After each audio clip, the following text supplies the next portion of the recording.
O JC está de volta agora com os destaques do mês de abril. E a gente começa com a morte brutal de uma mulher dentro de uma unidade de saúde no bairro Coroadinho, em São Luís. Ela foi assassinada por um segurança que também trabalhava no local. Abril também ficou marcado pelo caso chocante de envenenamento de uma mãe e seus 2 filhos por meio de um ovo de chocolate. Infelizmente, as crianças não resistiram. Um crime passional. A acusada de colocar chumbinho no doce era a ex-companheira do até então namorado da vítima. Outro fato que marcou abril foi o escândalo do INSS. Uma investigação da Polícia Federal descobriu um esquema milionário de fraudes e desvios de dinheiro de aposentadorias e pensões. E de acordo com as investigações, os suspeitos cobravam mensalidades irregulares descontadas dos benefícios de aposentados e pensionistas sem a autorização deles, e o Maranhão estava entre os envolvidos.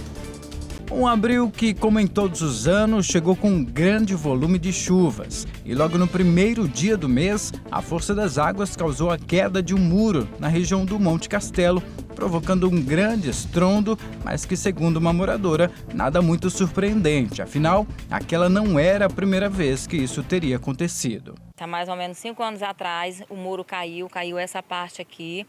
E aí, quando foi agora, novamente, por volta de mais ou menos 1h40, a gente começou a ver que estava descendo uma lama esses canal que tem no muro. E aí, caiu um pedacinho do reboco. Eu estava com o carro parado aqui, a minha filha tirou o carro, mais ou menos em 5 minutos que eu tirei o carro, o muro desabou todinho. Essa parte aqui todinha veio abaixo. Só na hora que caiu, uma zoada muito forte, e aquela parte ali mais de cima saiu fumaça, fogo, eu acredito que foi por causa da cerca elétrica. Segundo informações de moradores, além do susto do desabamento do muro, uma grande fumaça se formou aqui devido à cerca elétrica. Uma grande fumaça tomou conta aqui da rua por conta desta fiação. As informações que nós temos que esta não é a primeira vez que isso acontece. A Defesa Civil, segundo os moradores, esteve aqui no local, fez a interdição da rua para que as providências sejam tomadas.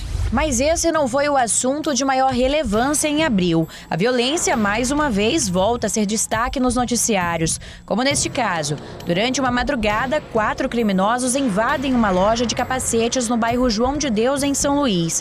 E em poucos segundos, eles agem e levam diversos capacetes que estavam na prateleira. Já este outro caso, registrado no bairro Estiva, também em São Luís, 2 homens são presos, apontados pela polícia como os principais suspeitos de terem roubado um ônibus. Outro registro que viralizou ainda nos primeiros dias de abril foi de uma mulher que pula de um ônibus em movimento na tentativa de escapar de um assalto na BR-135, na altura do bairro Estiva. Felizmente, a mulher teve apenas ferimentos leves e foi socorrida. E os suspeitos do assalto, presos.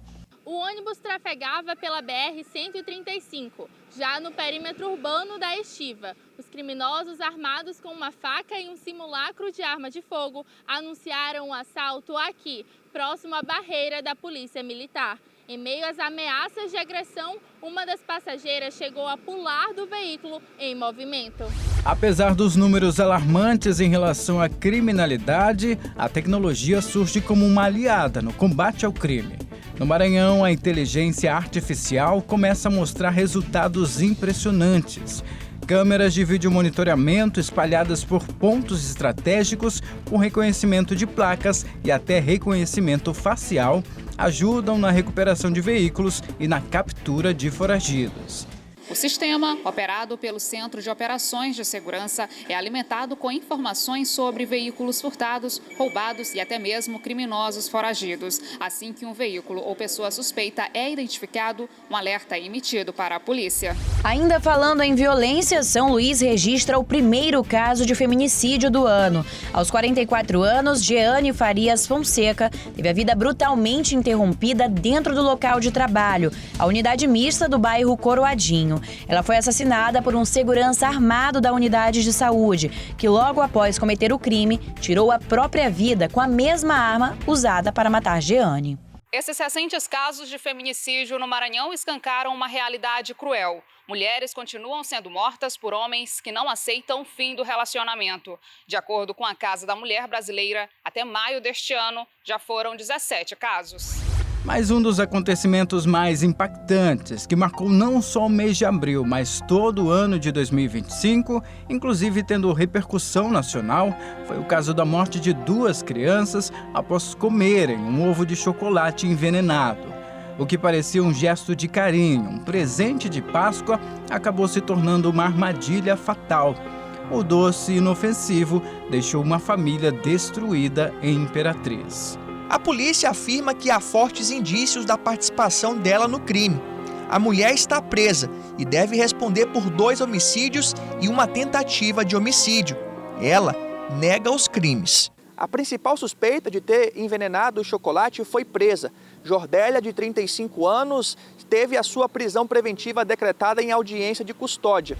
Após investigações e realização de perícias, a polícia concluiu o inquérito sobre o envenenamento.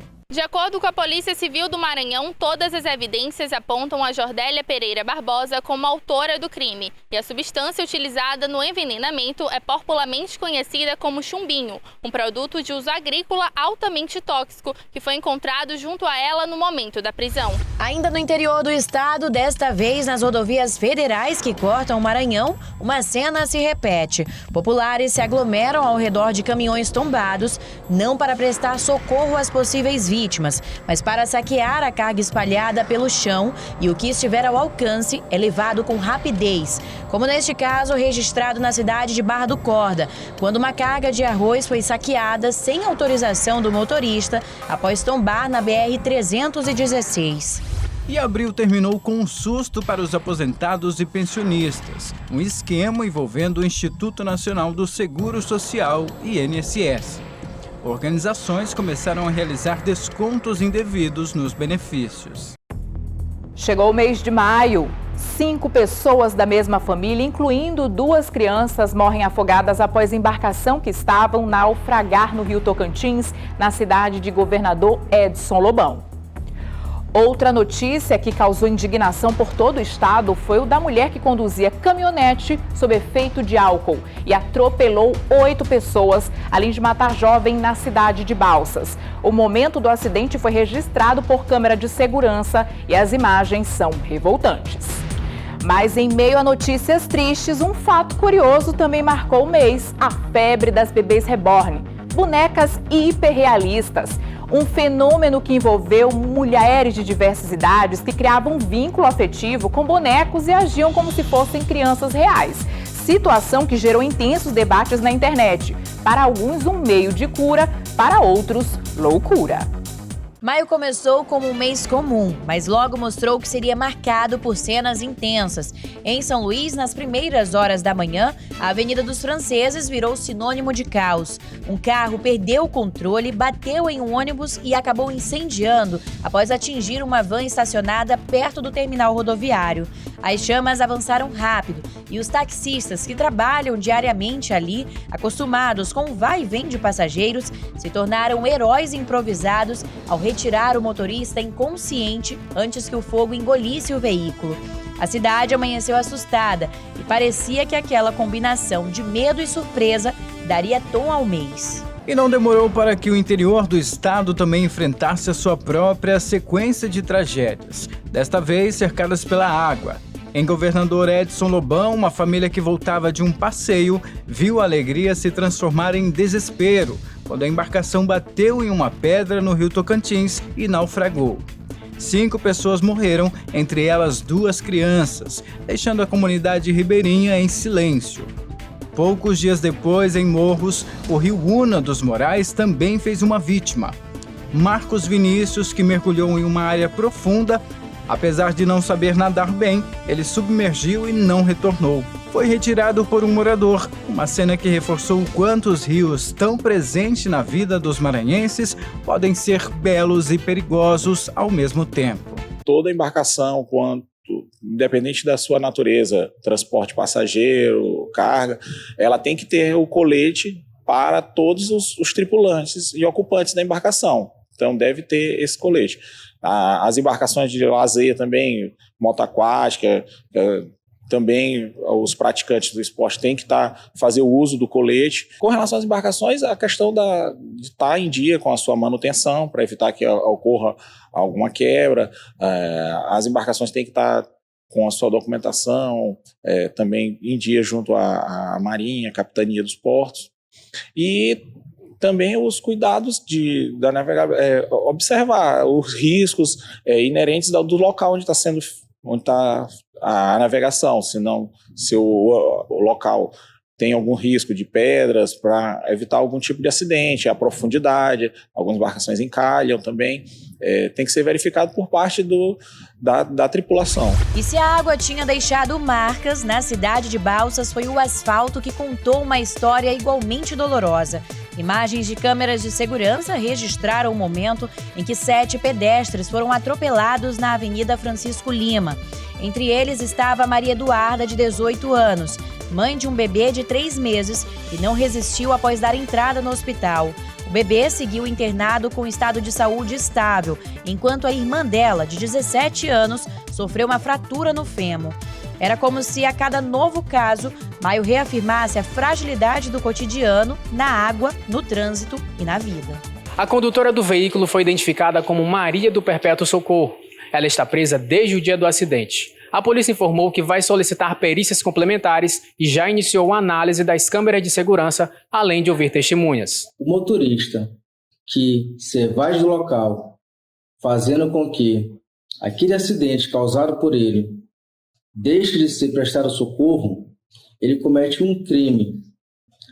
Levando em conta que a omissão de socorro não seria para prestar para a vítima os cuidados médicos, mas em si para fazer com que as autoridades cheguem o mais rápido possível para prestar socorro àquelas vítimas que sofreram esse tipo de acidente. Em um mês marcado por perdas em seguranças, essa devolução trouxe alívio para quem conta centavo por centavo no fim do mês.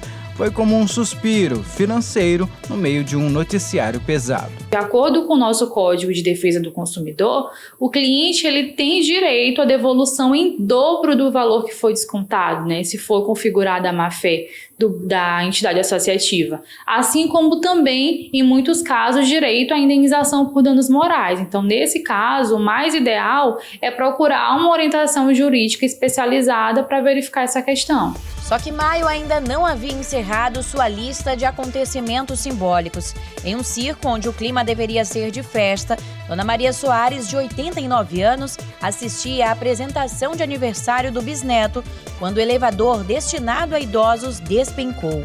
A estrutura, segundo a família, era manuseada por uma criança. A idosa não resistiu à queda e o caso levantou questionamentos sobre segurança, responsabilidade e improvisos que não podem existir quando vidas dependem deles. Um episódio que fez muitos repensarem o quanto pequenos detalhes estruturais podem definir destinos. Como ela teve traumatismo craniano, ela teve convulsões, ela precisou ser entubada, ela precisou subir para a UTI e quando foi informado para subir para a UTI, foi informado um valor, né, que o circo iria pagar. Durou em torno aí de 24 horas e até então não foi pago, né? Ela não subiu, então todo o atendimento dela foi feito na emergência. Não subiu para a UTI. Dona Maria deixa netos, bisneto e uma filha que também está lesionada por conta do acidente. O que a família espera agora é que o circo preste a assistência necessária e que a justiça seja feita. Esperamos justiça, né? Para que isso não possa acontecer com mais pessoas. Esperamos porque a gente não quer a justiça, a gente queria a vida dela. É isso que a gente queria. Mas que a justiça seja feita. E no meio de tantas notícias densas, Maio também abriu espaço para o curioso e para o afeto traduzido em arte. Bonecos hiperrealistas feitos à mão, com detalhes que vão do teste do pezinho à carteirinha de vacinação imaginária. Em um mês de tantas perdas reais, aquela linha de produção de bebês trouxe uma sensação quase poética. Enquanto algumas histórias terminavam abruptamente, outras eram criadas com cuidado, tinta e paciência. Existem pessoas que já tiveram filhos que infelizmente faleceram quando eram crianças. Existem pessoas que saíram de um hospital, foi ter o bebê, saíram sem um bebê e de certa forma se sentiram com os braços vazios, olharam para o lado, viram o enxoval, tudo que foi investido naquele bebê. E a arte reborn, ela vem nesse sentido de acalmar, preencher o colo da mãe, de certa forma ela conseguir se levantar de novo depois de um trauma tão grande, que é de perder um filho. E falando em emoção, o Castelão viveu uma explosão delas. O Flamengo e Botafogo se enfrentaram no Gigante do Outeiro, em uma partida que lotou os arredores do estádio e movimentou a capital.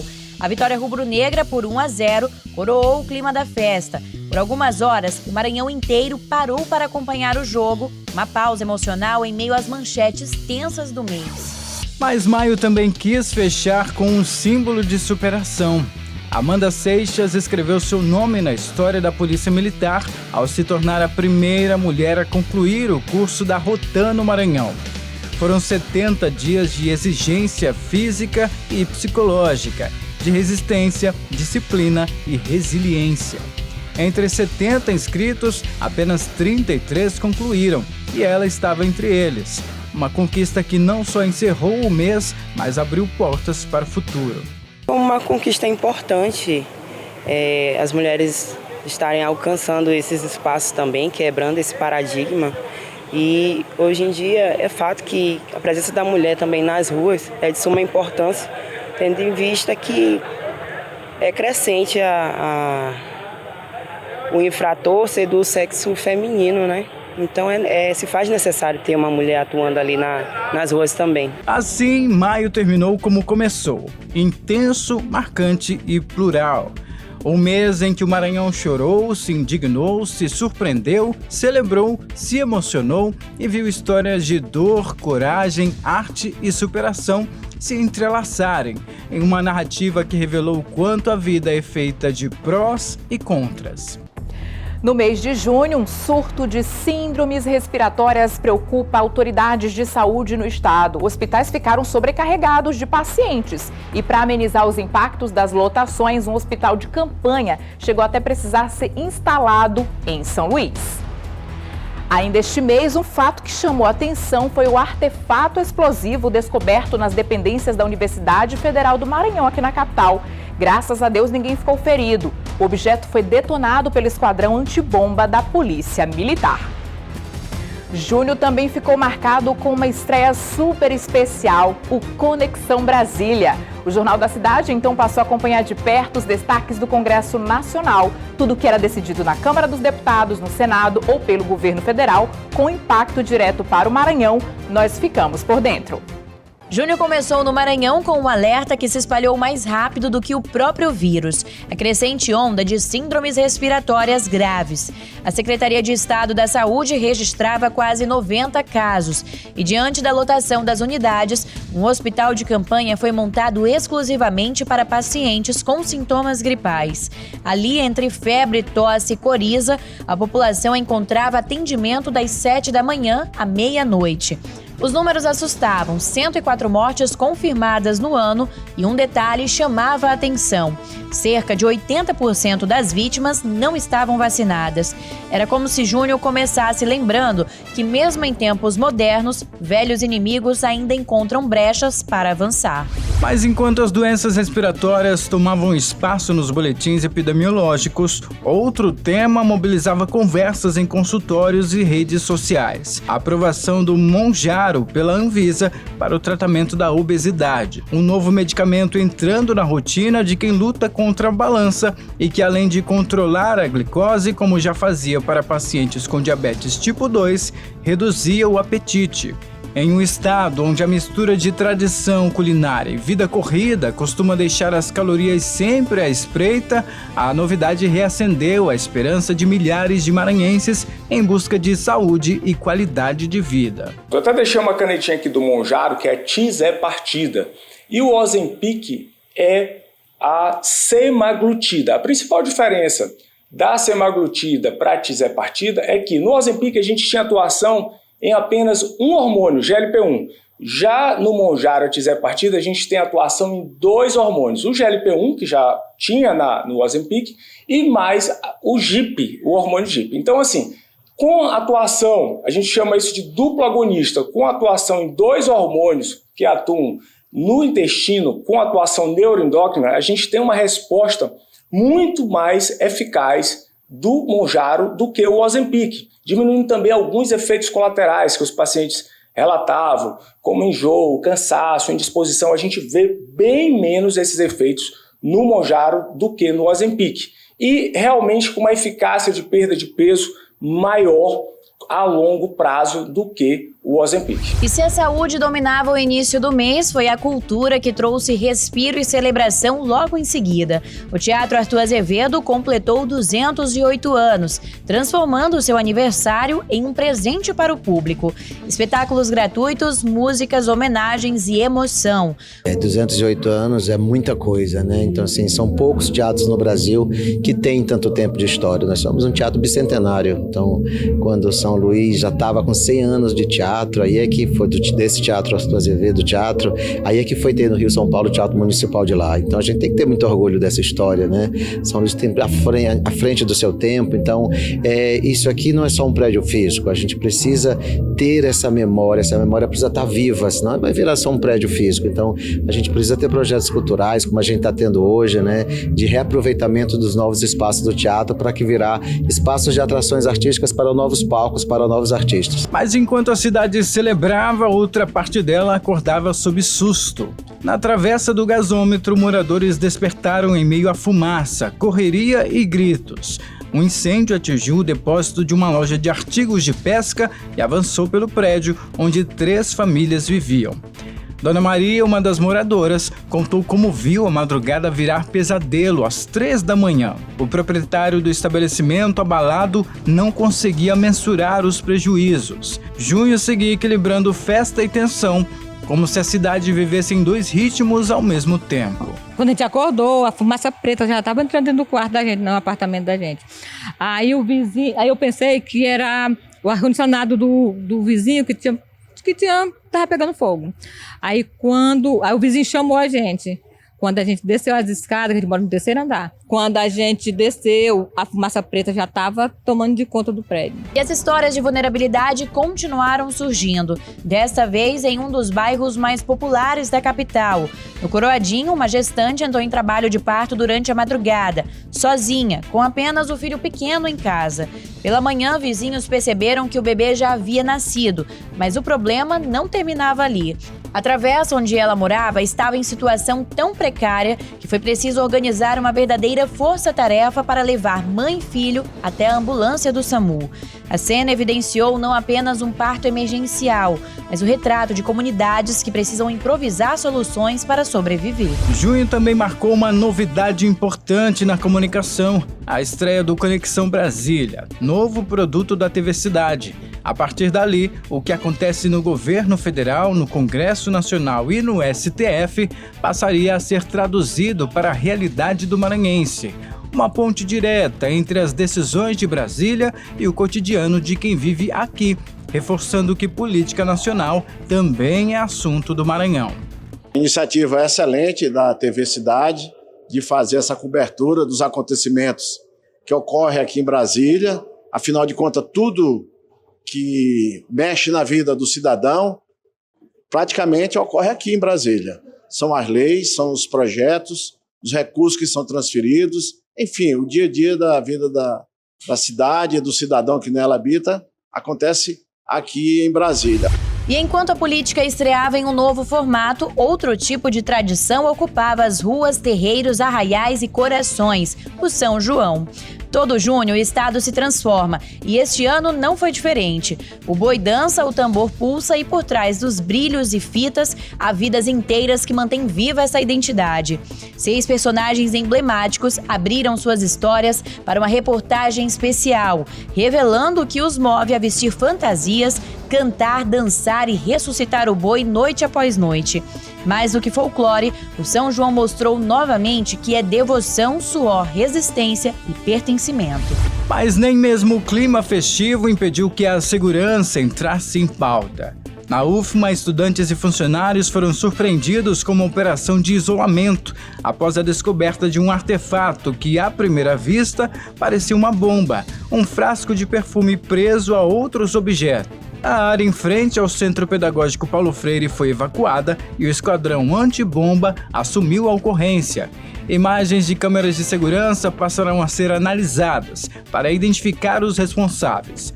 No fim, as atividades foram retomadas, mas o susto da manhã permaneceu na memória de quem passou por ali. Assim, demais, eu fiquei com medo, até porque eu viria para cá agora. Aí eu fiquei assim com medo, mas disseram que já tinha policial aqui, já estava controlada a área. E assim, junho terminou como um mosaico de emoções. Entre surtos respiratórios e avanços médicos, incêndios e partos improvisados, entre política e cultura, sustos e explosões de alegria no São João. Um mês em que o Maranhão respirou preocupação, celebrou tradição, encarou tensões e, acima de tudo, mostrou mais uma vez a força da sua gente diante de desafios e belezas que moldam a vida no estado.